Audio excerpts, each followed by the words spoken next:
My name is Themba Noluchungu. I'm one of the directors of the Free Market Foundation. For those who do not know me, it does not mean that I'm an important person. And it is indeed my privilege and honor to be the master of ceremonies and to be the person to introduce the representatives or officials from Alexandra Township. And I've met with some of them in the past, and they've always given me the impression of really very seriously caring about the community that they represent. So they are the legitimate voice of the Alexandra Township residents, and that's who they are. Now, before I introduce them, I want you to take a guess as to who said these words. Who said these words, or which organization had said the following words. And I quote, I'm going to make some slight changes just to see if I can catch you then. Yeah. Now I quote, look at the weighty arguments delivered inside and outside Parliament against this legislation. Surely no legislature with a sense of responsibility could have passed it after hearing arguments of such force and weight against it. Can you tell me who said these words, and or which organization made these words, these utterances? ANC? Zuma, Mandela. It was Saul T. Plaatje who wrote the seminal book Native Life in South Africa, 1913. And let me read it now as it is from that book. Look at the weighty arguments delivered inside and outside Parliament against the Natives Land Act. Surely no legislature with a sense of responsibility could have passed that law after hearing arguments of such force and weight against it. But the South African legislature passed that act and seems to glory in the wretched result of its operation. That's straight out of the book by Saul T. Plaatje. Now, this is a book that is a seminal work in terms of the whole process that culminated in the enactment of the Natives Land Act of 1913. It also dwells on the whole process and comments on the whole process. If you are able to lay your hands on the book, it is enlightening. I can advise you to do that. I've got a copy which nobody dare come near it, because it is such one of these precious treasures that I have, and it's also very eye-opening in terms of the current debate around the EWC. We all are aware that the EWC has been adopted now as a resolution, but there's still some fight that has to be put in by various people who are affected, who are concerned about the socio-economic welfare of the country. And it's very interesting how everyone guessed as to who may have uttered these words, because the thing is, there's a sense of deja vu about these comments that goes way back.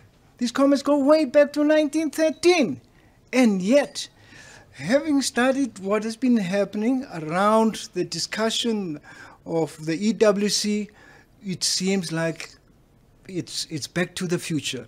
It seems like it. Certainly, most certainly, it is like back to the future. Anyway, I would not like to steal the thunder from the presenters that I will be introducing to you very shortly. I just want you to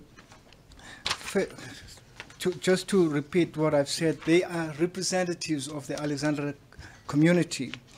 There's going to be a presentation by Mr. Vakele Richard Mbalukwana, and the organization that you represent is APOR. This is an acronym. What does it stand for? Alexandra Property Owners Rights. Yeah. Alexandra Property Owners Rights. wow, that sounds very powerful. Owner's rights, I like that. And the chairman of APOR, that's the acronym, is Mr. Vakele Richard Mbalukwana. And then afterwards, we will not entertain any questions. No questions will be fielded after his presentation. And so the process is that there will be the second presentation by Pastor Ndweng, Philip Cotter, and Ernest Shelwa. Yeah. So are you going to share the platform at that time, or is it, meaning it's going to be the two of you sharing the platform at that time? Because in terms of the invitation that's gone out, there are two presentations here. One is first by Mr. Vakele Richard Mbalukwana, and the other one is by Pastor Ndweng Philip Cotter, and it says Ernest Shelwa Mkonza. I just want to know what's going to happen. Pastor Philip is going to speak. Yeah. Yes. Okay. Okay. And then at the end of their presentations, we're going to have all the representatives, I think there are 7 of them, coming to the floor, and during which time questions will be fielded, and you feel free to just raise whatever questions, concerns, or whatever the case might be. And so that's going to be the process. Now, I take it that you've all received the invitation that went out, and hence you are here. You responded to that. So I won't go into detail in terms of what these organizations are about. I just want to share one thing with you before I hand over the reins to the first presenter. And this is the fact that there are many people who think that the proposed proposed amendment, which is now a resolution to the Constitution, is going to impact only just on whites. Now, if one goes by the rhetoric that is making its rounds, and that is just not the case, because the expropriation of land without compensation just simply says that it's a carte blanche amendment to the Constitution that's going to affect everybody. There is nothing in that amendment that says this is aimed at whites, and there couldn't be such an amendment incorporated in the Constitution.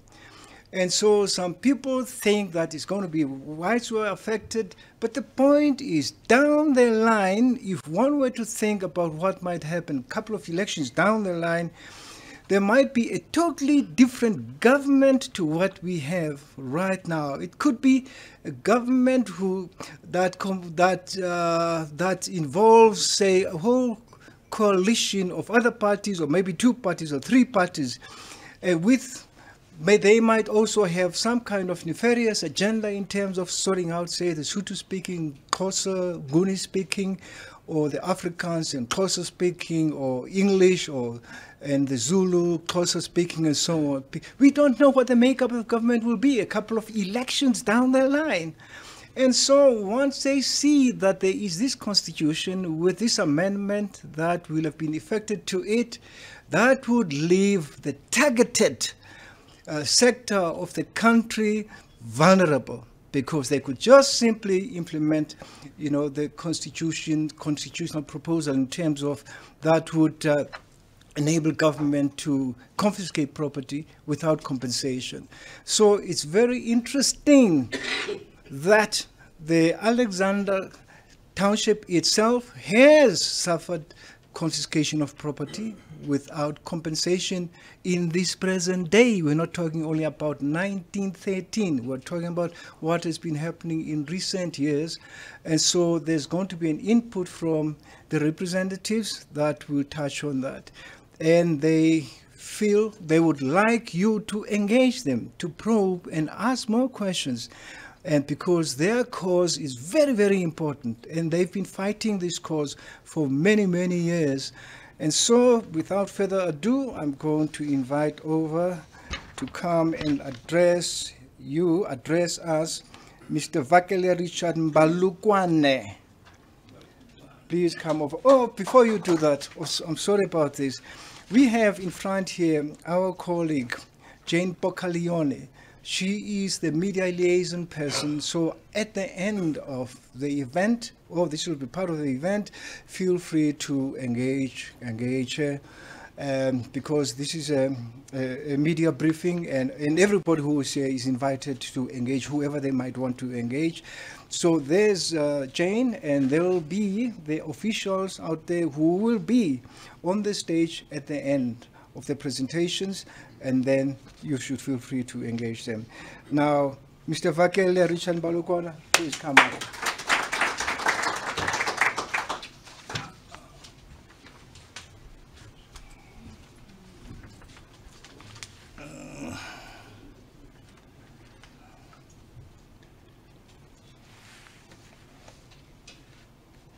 Good morning.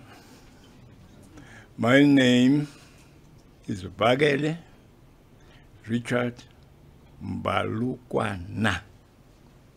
I hope you get that right and not write other things. Unfortunately, I'm not an orator like Temba. I'm somebody who actually goes out there and do things. Now, when it comes to speeches, I'm not very good. I only go straight to facts, if that's how you accept them as facts. But it's for you to understand our plight in Alex. I actually thought I'd just give you a brief about Alex from the new dispensation. But I thought it will not be enough, because if we talk about expropriation without compensation, we come from threats of expropriation by the colonial government to apartheid to the new dispensation. We've been fighting this expropriation thing for a very, very, very, very, very long time, which means that our forefathers fought. Our fathers fought the same fight, and we are still at it. And today we are fighting for title deeds that were supposed to be issued in 1998 and are still not issued. Of properties, private properties, of people who actually bought those properties fairly and are registered at the deeds office as owners of those properties which the apartheid government expropriated from the late 50s to the 60s, 70s. And finally, the expropriation happened when this government, this one, took over. More expropriation, because we haven't got our properties back yet. But I want to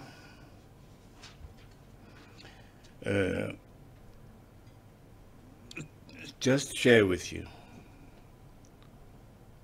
as to where we come from. Temba talked about 1913, but I want to move away from 1913 and move into the other times that the colonial regimes tried to get rid of Alexandra. As you can see Alex there, that is Alex. That over there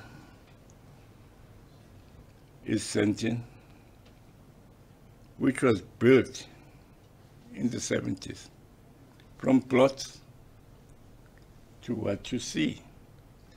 But Alex became what you see below.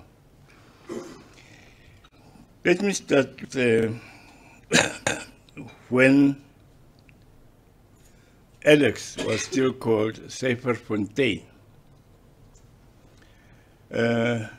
Syferfontein belonged to a farm belonging to a Johannes Labuschagne,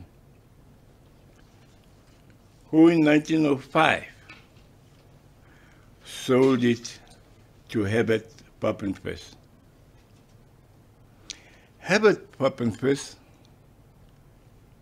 thought about Hillbrow, that because it's on a mountain rise, they can have another Hillbrow in this area called Syferfontein. Unfortunately, no white wanted to buy that place because it was wild. It had 7 streams running down that mountain, full of snakes. Nobody wanted it. Then, what happened? Herbert Pappenfuss thought, let me get a license to sell this wretched place. I'll give you about the wretched place later. 2 blacks, whom he was licensed to sell it to the blacks in 1912. As wild as it was, then people started buying into what he later called Alexandra, changing the name from Syferfontein, the farm, to Alexandra, the township.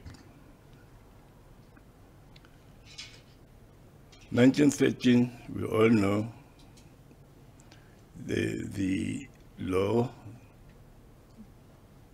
that said no blacks must own land. And in 1921, Herbert had rented out a portion of Alex to, well, we didn't know whether you are Portuguese, Greek, or Italian. All we thought, or all we would dub you as Italian. Every farmer was Italian to us. So those plots were plots rented out to those, in brackets, Italians. But in 1923, a Colonel Pritchard introduced the Native Urban Areas Bill, which now was supposed to exclude the tenants, because only natives could be in Alex, and they were not the natives. Then, in 1924, Pappenfuss pulled out of that deal with the Italians. 1926, he pleaded with government so that Alex must have self-government, because nobody wanted to give assistance to Alex. Alexandrians would have to do everything on their own. And then in J.B. Hurst, which was Secretary of Native Affairs, he said, no, that's a wretched place. That's where the wretched place comes in. In 1930, Alfred Wurlner called us, or the township, nobody's baby. It was not to be touched. But in 1935, J.J. Fourie, which was in the Department of Health, and Dr. Margarita de Cottons, with Archbishop Deacon Hill of the Church of the Province of South Africa, worked miracles. How they actually came to Alex, looked at the plots, and gave a praise that those yards were good enough to plant vegetables for good health and fruit trees. Hence, they then talked to the municipality, who was on the verge of expropriating Alex, that you can't expropriate this place, where the people live in harmony and in good proximity. You can't just expropriate them. Instead, let us do things for them. Alex then did not have water.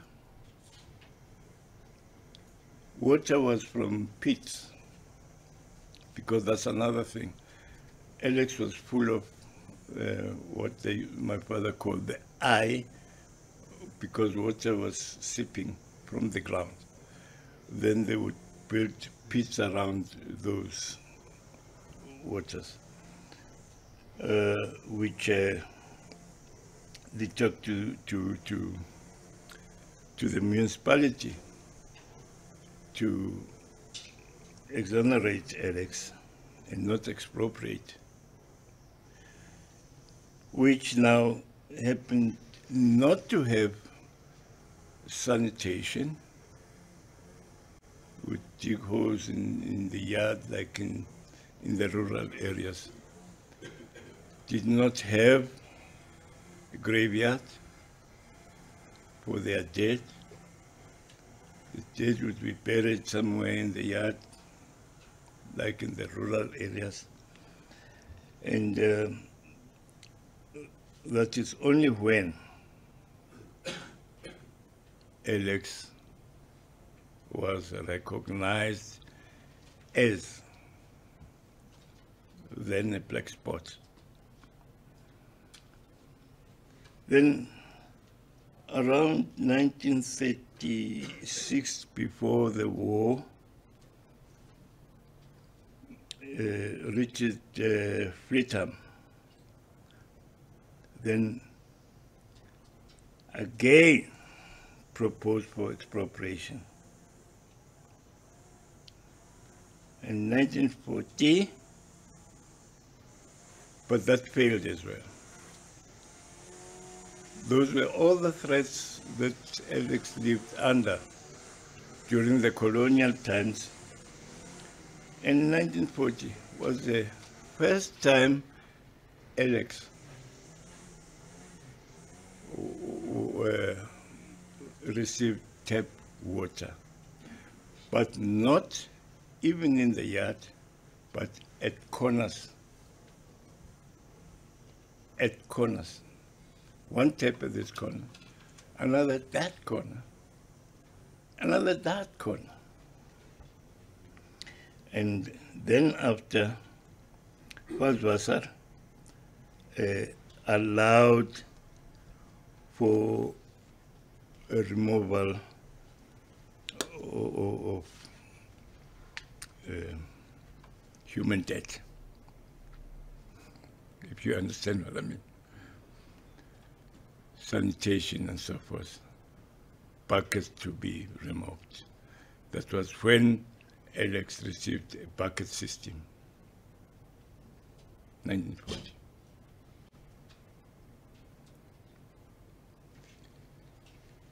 But today, I am saying,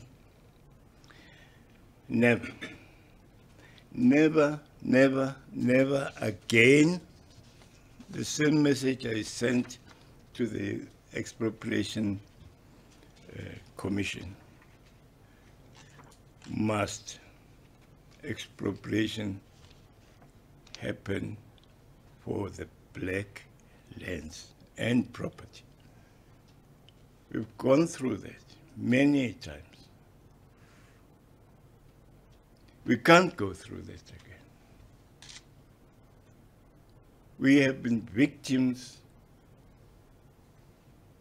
of previous regimes. When the apartheid regime came in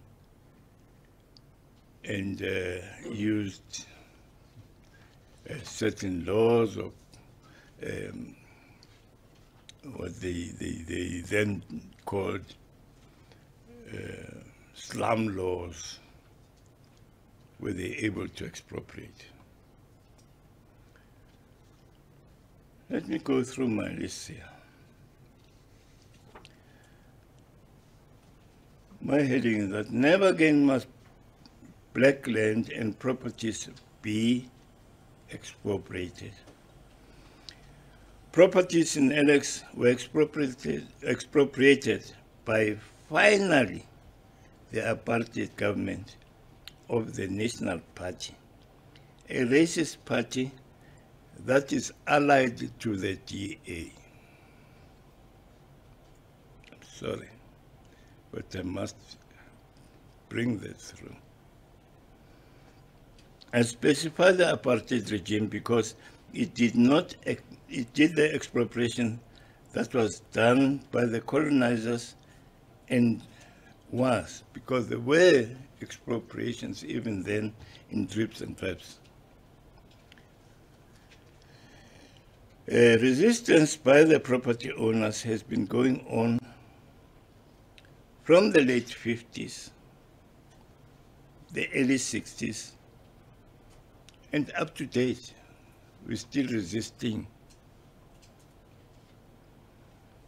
The apartheid regime divided Alex private land and properties of the properties of the original owners into plus minus 6,000 urban, from 2,554 lots or plots to 6,000 in 1986 after the expropriation. During the period 1975 and 1990 onwards,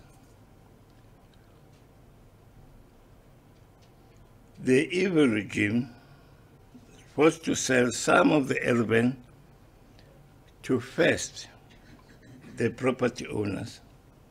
That is after the riots, the 1976 riots. This regime wanted to sell the properties back to the rightful owners. The owners they expropriated said, buy your properties back. But the majority of the property owners refused. Some then did go and purchase these on a 99-year lease, whose properties to date haven't been registered.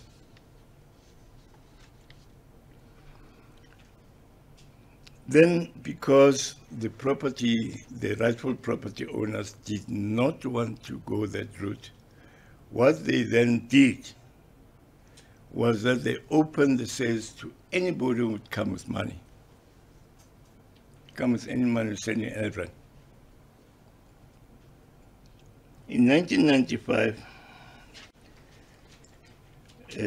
restoration of properties, there was a gazette that said, claims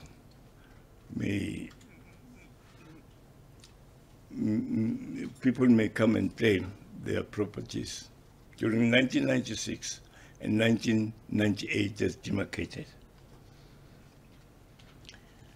1,775 of the original property owners or the next of kin came forward and put in those claims. In 2001, President Mbeki put out an amount of 1.3 billion for restoration of Alex. At a special meeting, the Alexandra Renewal Projects was formed, which was supposed to actually be the people who would see to the restoration of these properties. Instead, this ARP, this is Alexandra Property, Alexandra Renewal Projects, which is ARP, they partnered with an organization called Greater Alexandra Development Forum.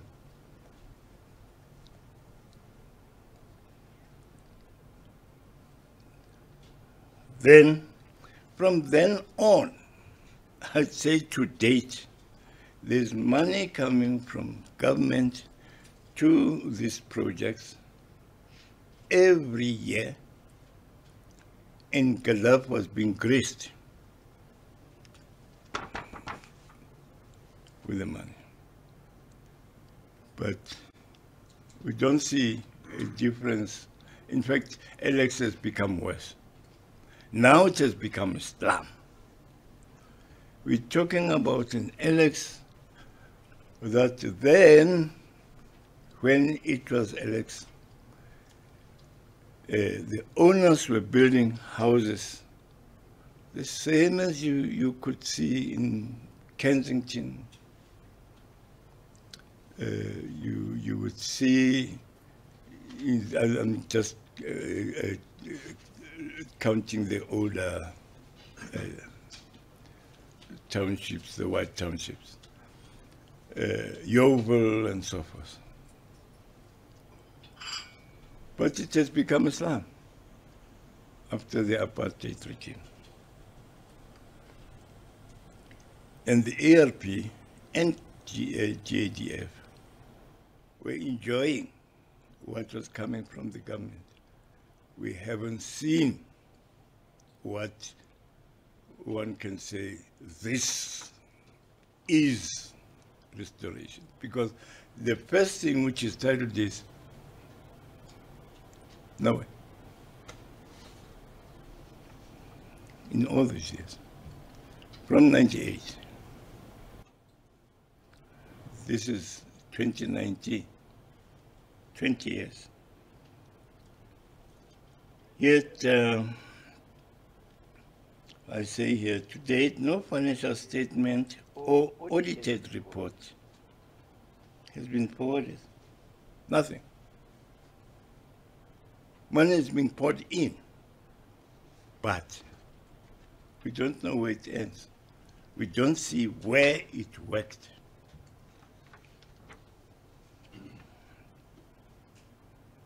And in 2005, this ARP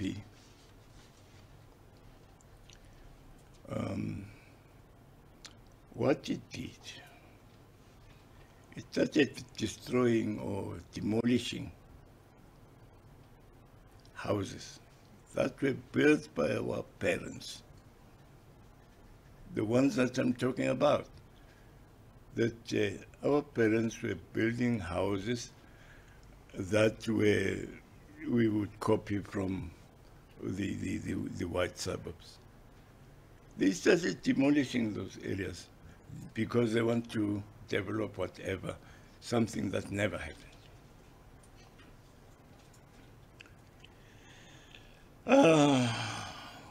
Then in 2005, our sister organization, which was supposed to be here, unfortunately, they couldn't make it,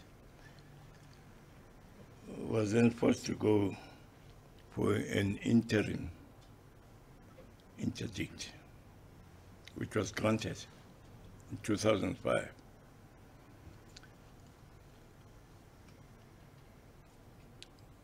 the mayor, the city council, the province, and national were interdicted from doing any development or demolition in Alex.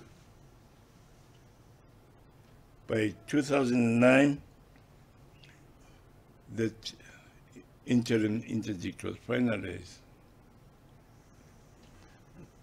that no development or demolition was supposed to take place. But yet, if I'm to,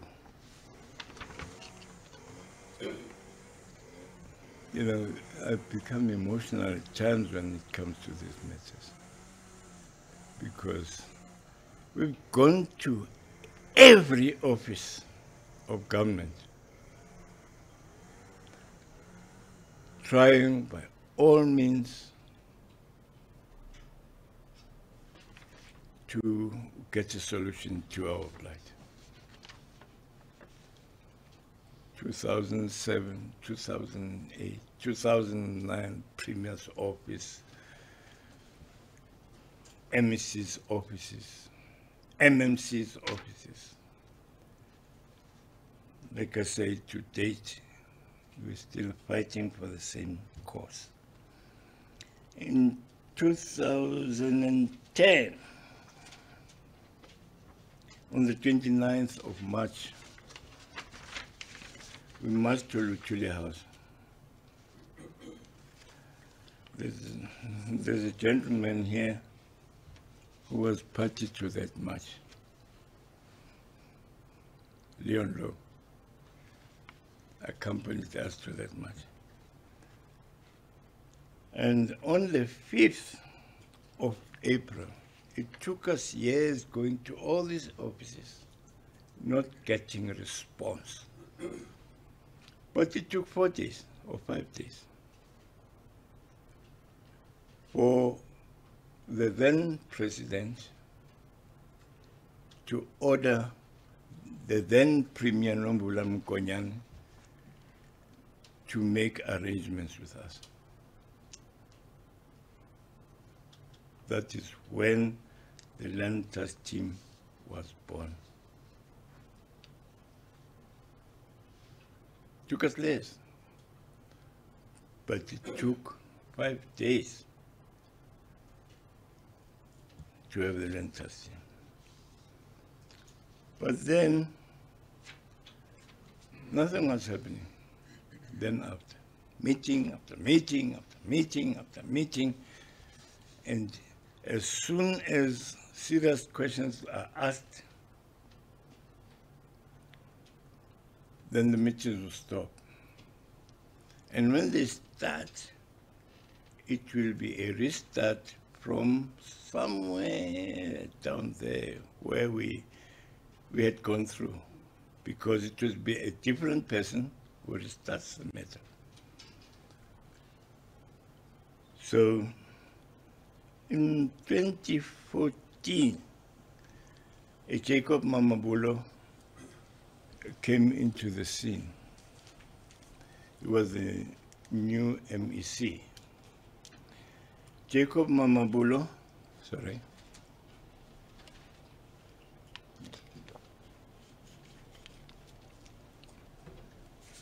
then sat with us, and we, together with him, produced a document called the Statement of Intent. That document of Statement of Intent, as agreed, was supposed to be signed on the 8th of December 2015. But just before the signing of that Statement of Intent, Jacob Mamabulo was removed from that position.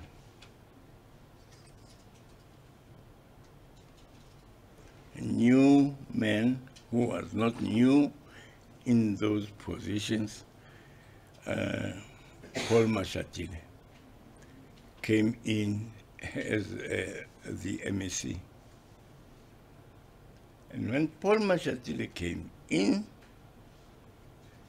there was another delay until the statement of intent was signed on the 25th of June 2016. All departments relevant to the statement of intent, which had 4 options to work on, signed that document. Land Commission, National President's Office,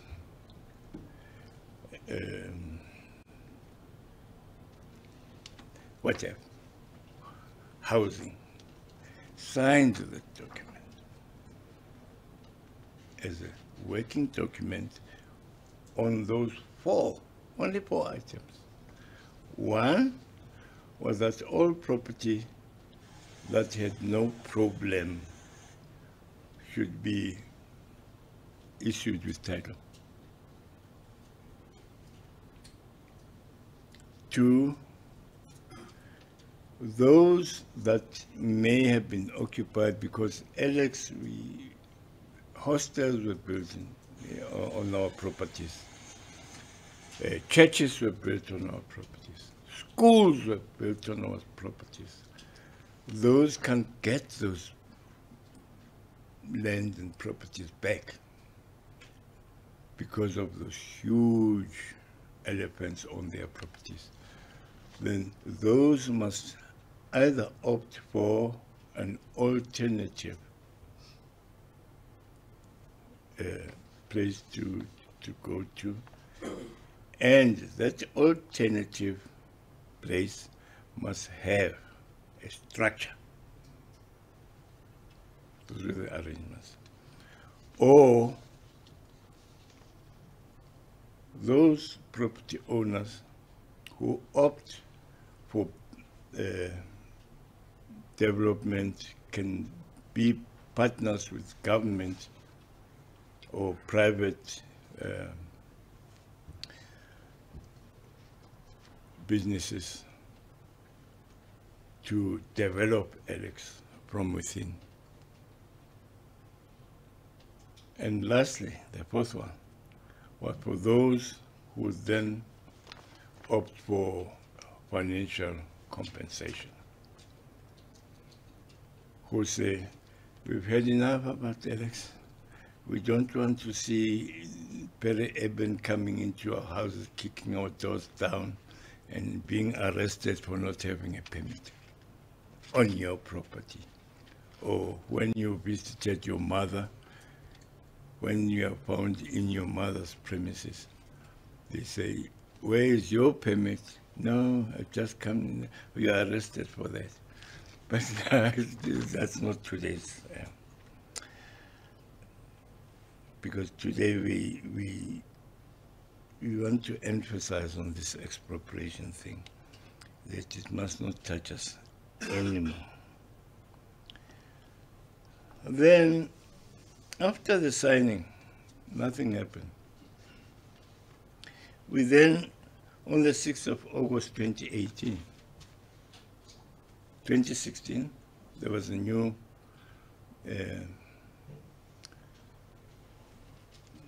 government, local government in the DA. But our dear friend, when Herman Mashaba was with Free Market Foundation, he actually promised us that if I can win these elections, I promise that Alex will be fixed. But as soon as we are sitting on that chair, he refused to meet us. We've met the MMC, we've met the speaker, and everything hung on Mashaba to give the go-aheads concerning the statement of intent, SOI, but he refused blankly, point blankly, to meet with us. And on the 6th of August, we again marched to the house. Nothing. On the 31st of October 2018, we marched to the union buildings. Instead, the president's office was sending us back to all other offices that we had been to, and we were not assisted. And it so happened that as soon as that happened, we sat down again because we were always planning. What else can we do? Must we lie down and die? Or must we try something else? We decided to contact David Makura, the premier, direct, which we did on the 12th of December. Funny enough, David Makura welcomed us with open hands, and he was very sympathetic when it came to our plight as to how long it has been going on and nobody is assisting. He gave us a man with the name of Mbalukwana, who too was an Alexandrian, and then said, I want you to work specifically only on Alex matter. And you don't report to anybody else but to me. And I want to see the end of this thing. Because you know, what I did not mention is that 120 properties were registered in the press, so that those are claims. Whoever comes forward with a complaint or whatever about those properties, nobody came forward. But those properties went to the conveyancer, and whilst the conveyancer was working on it, the office of the Gauteng Department of Housing stopped the titles from being issued. So those are some of the things that Makura was interested in. And this Mbalukwana was then told he must make follow-ups on everything that we said to Makura and come up with something. We met on the 14th of December with this Mbalukwana, and we came up with 4 dates which were to be the timelines. These 4 days. So that by the end of these 4 days, something must have happened. One was on the 18th, of which we met, and specific people were given tasks. You do that, you do that, you do that, you report on the first.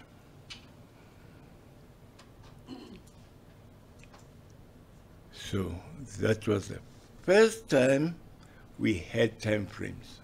As soon as we talk time frames, the meeting would cease. But here with David Makura, I don't know whether I was supposed to give him praise. He started something that gives us hope that Alex will finally get his title or land back. Hence I emphasize, expropriation when it takes place, oh please, the blacks have had it many times. Let it not continue. Let it not continue, because Alex is said to be under the city of Joburg. Instead of releasing the titles to the rightful owners, it re-expropriated those properties. Maybe that is why Herman himself is afraid to involve himself. Thank you very much for listening.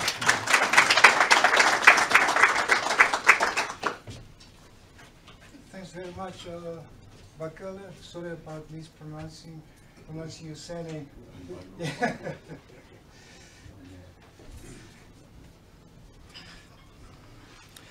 Yeah, there's something that I need to comment on in terms of what you said or to elaborate upon. When you say that there should not be EWC expropriation of land without compensation that occurs to blacks, to Alexandra Township, you were talking primarily from the perspective of this Alexandra residents, right? It is not as if you were saying, well, it doesn't matter if it happens to whites. Because I know that you don't, that's not your stance, that's not your view, we know that. So let's just be clear about that, that they're not saying, let the EWC happen to white communities. It's not about that, they are just simply articulating their concerns in terms of how EWC has impacted on Alexandra and what needs to be done as well. Yeah, I'd like to draw your attention to a very important book that I read a while ago. This was around 1970. It had been published in 1963. It chronicles the history of Alexandra Township. It dwells on the gangsterism there. There were the Msomi gangsters and the spoilers.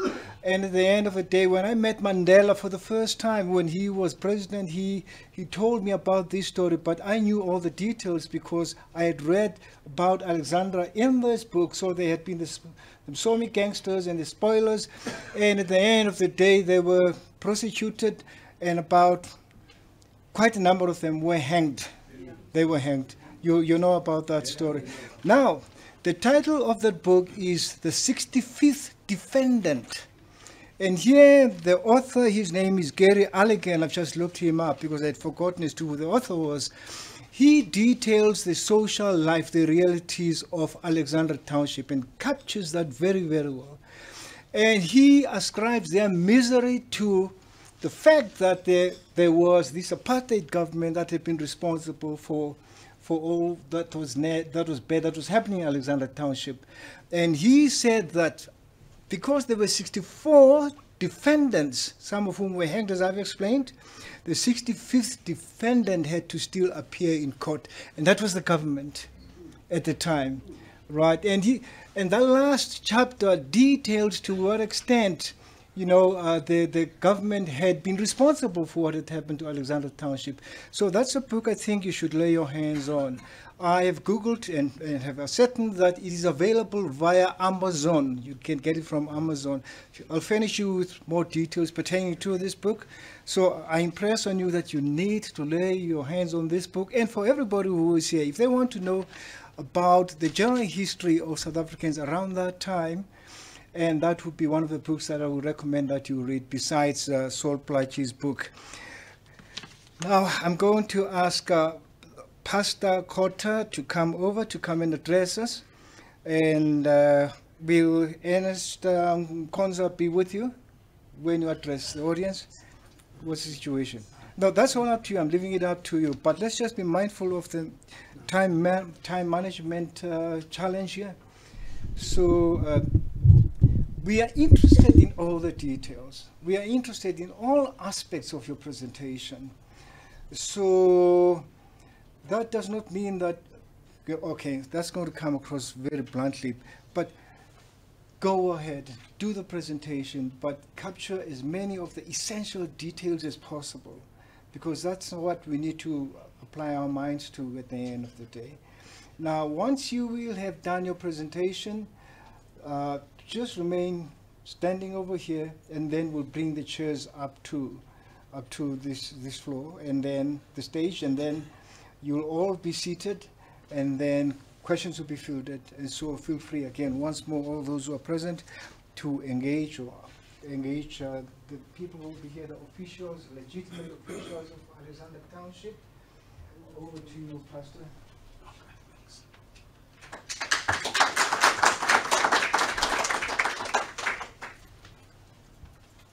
I greet everyone in here. My name is Philip Ntwengi. My surname is Kota. I'm from Marathon. Marathon is the name that says in our language, Balega Kichima. There is marathon. When we say marathon, is the race. We used to give that place a marathon because the people who are staying there. In 1993, it was 10 October when I started staying that place in Marathon. But that time, the police was harassing us, beating us around that place there. We don't have to be there. That is why we call the place Marathon, because all the time it was used to balega, hijima, for the police. There was a people sitting around on top of the hill, as you see here. There is the hill there. They was used to sit there to put the whistle when they see the car of the police comes. Balega, it's Marathon, and we give it that name of Marathon. And to that place, when I come to that place, I realized this place is not the right place for the people to live on it. But because of we come far from Joburg, like Natal, Free State, and all those places, we are here to looking for job. We don't have a place to stay. We have to go and hide to that place. I remember, I was a truck driver. I remember 3 months I was sleeping under the bridge. Next to OR Tambo, there's a big bridge there. I was used to go and sleep there. It was my house, to go and sleep there at night. The morning, I have to wake up and go to work as a driver of the long distance, the big trucks. And this place of Marathon, I see while I was staying in Benoni, there is a place called Marathon. I must go and get the place there because it's near the place, because I was working in the place called next to Denver. The place is called Rosebank. It's not a Rosebank. Yeah, yes. I was working there as a driver. Okay, it's nearest to my place where I can run to work and come back. I found the check there. The chairperson was Mr. Mavuso and Edward Kumalo. They are the one who give me place and Marathon. I met them, and then when I come back, we sit down. The mayor was Kaifa Sambo by that time. Ekurhuleni mayor was Kaifa Sambo. We went to apply for the march to talk with Mr. Kaifa Sambo. I think we marched 4 times. 2 times for Mr. Kaifa Sambo and 2 times for Mr. Dumangosi, when he was also a mayor in Ekurhuleni. We take the memorandum. I remember the first memorandum they take it, they say they're gonna give us a feedback. Up until today, we are still waiting for that feedback. And the things that bring me here is this expropriation without compensation land. I don't know this thing. What is this thing? Exactly what is this thing? Is that thing meaning that they are going to take that land where we're staying and do something else on it? Because on the first memorandum, the people give me the mandate, the people, the community of Marathon, they give a mandate. If municipality doesn't want to buy the land, we, as the people and the community around this place, we are willing to give the landowners money. We want to pay the land from the landowners. They will tell us how much does the land cost. We will pay the land by stand and stand and stand. Each and every one of us, he will pay the stand. Okay. But we write down, we take the memorandum, no one is giving us the answer. So I think I won't be long, because the same thing that the gentleman who was talking here, he's talking the same, we got the same problem what they got, because we also want the title deed for the place where we stay. And we don't know where to go, because we have to go to municipality. They ignore us. They don't want to talk to us. They don't give us feedback. They just keep quiet. As I said, there's 4 marches. The last one, it was Mr. Dumangosi. It was a budget speech in Ekurhuleni. They give me the license, forgetting that is the day that they giving me license. It was the budget speech. He take the police, metros, MPDs. I have a license already. He come with the car and then stop us. We can't go to the civic center because there is the budget speech meeting there, and then they don't want the people to see us there. The people, they'll wonder, what is the people toying for? I asked them, you gave us. They called me to the police station at night. They said, please, give us back that license. Please give us back that license. I can tell you, there was, Mr. Mutsabi was also there. I think it's the head of the MPD. He was there with the other big commissioner of the police. They were there. I said, I give it the license already to the community. I don't have. Where must I get it? Because in my mind, I knew that it was a budget speech. That is why I choose that date. Because I want to expose them to the people there. So he came with the MPDs, big guns with the police, they catching us. One of the guys, the name called is Edward. He was the chairperson at that time. He took the memorandum. He goes to Mr. Dumangosi, he gave it to him. I said, well, there is no need for you people to go there because I've got it here. It's in my hand again. If you go there, I will let these people shoot you. Today, that is why I came here. I'm getting afraid. I used to tell my colleague and the community, this expropriation is not for the white people of the white farmers is to take this land around Jimiston, like Delport and Marathon. And then when they taking this land from the white people, like Samarin Jack, and after that, they will evict us here. I remember, it was, if I'm not mistaken, it was 96, I can't remember, 1996. They started taking people from Makaus and put it far in Tsakani, Brakpandi there. This check, what the people seeing on this thing, it's better because this is our money, we built it our money. They put 4 poles like this. They wrap those poles with the white, black plastic like this. And then they said the people, they must go to stay there. It's whereby I go out and tell the people, never, never, never, we will never go there. Never, ever. The people, they start toying. We went to Pro Bono.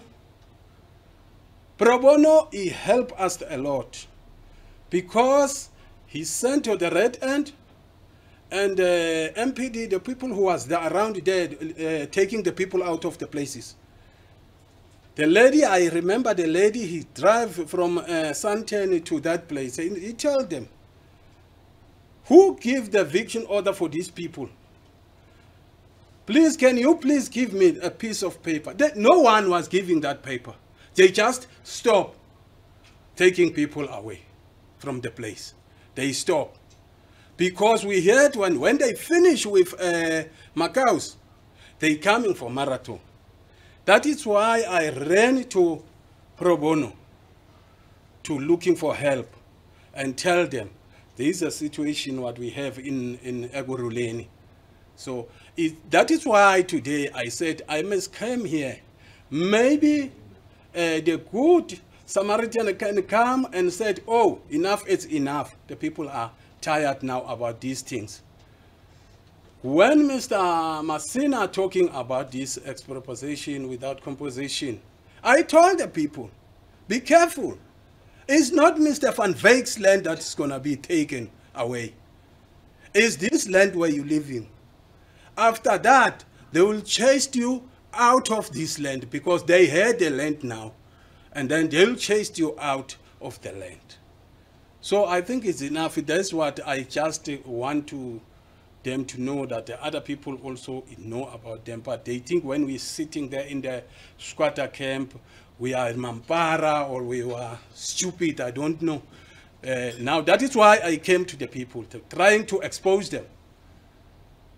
Because when we're talking to them, you talk to the deaf ears. They don't listen to the people.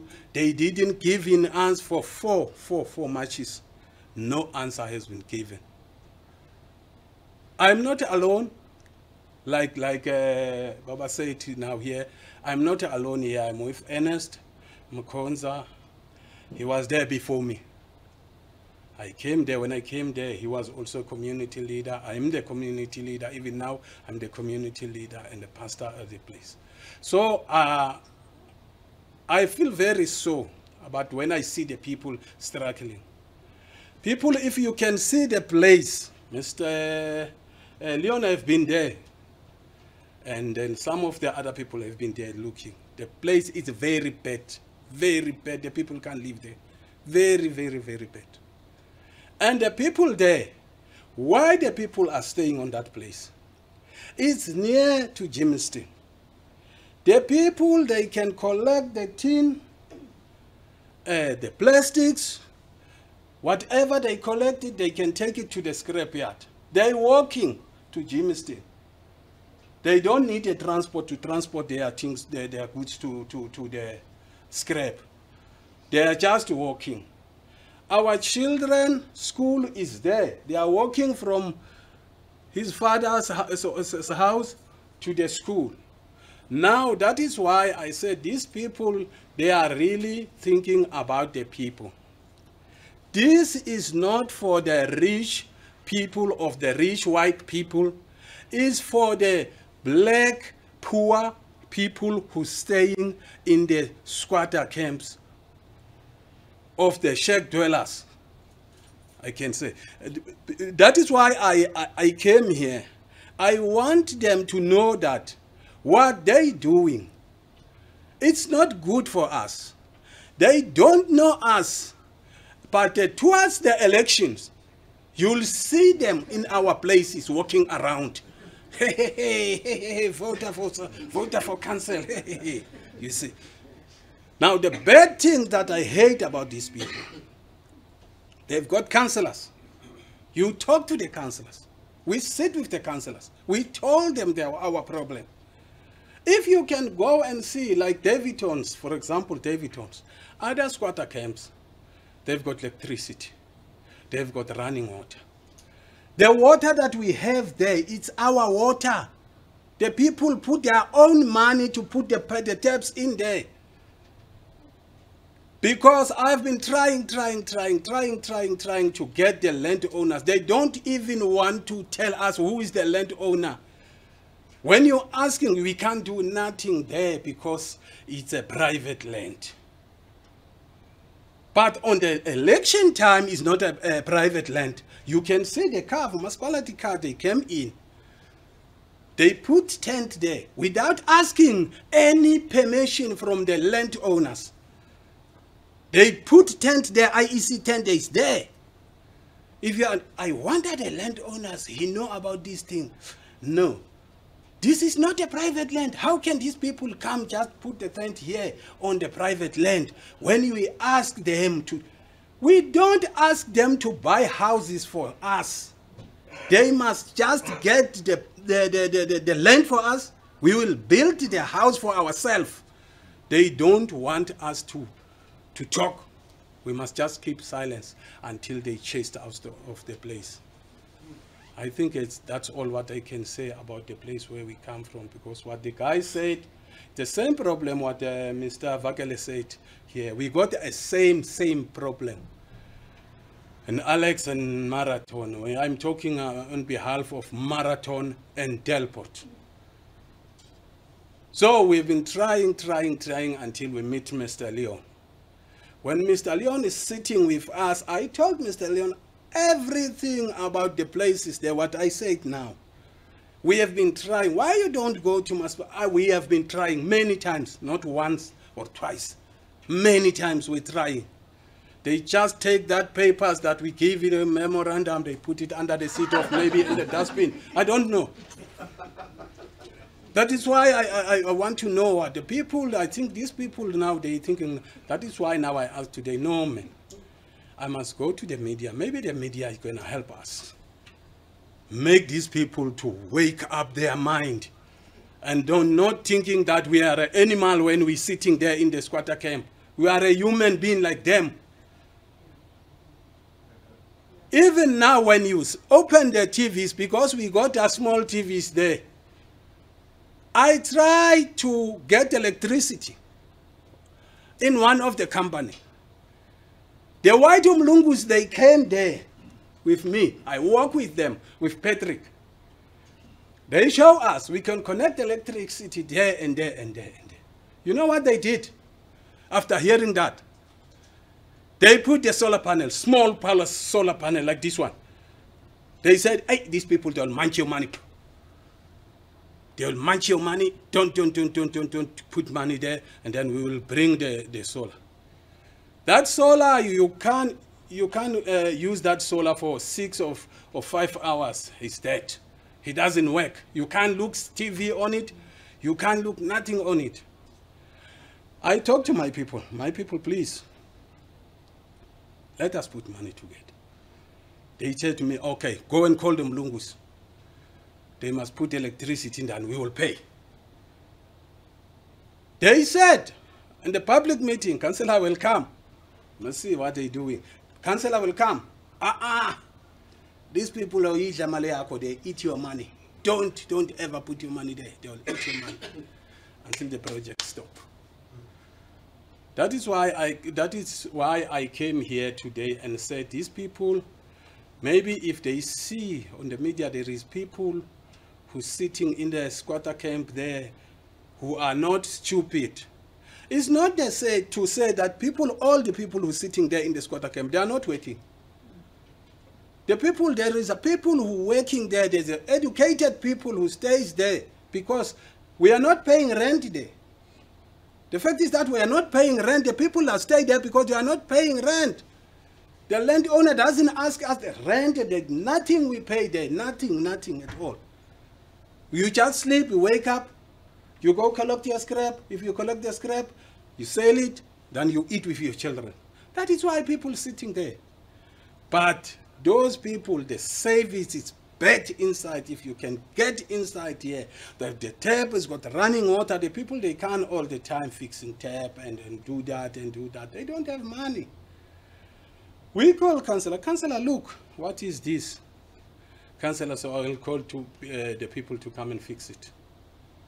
Once he gives it a bag like this and then he goes away. No coming back. As I'm speaking here, I saw them, I think it's 2 days back. I saw them now trying to walking around there, telling the people, I will do this for you, I will do this for you, I will do this for you.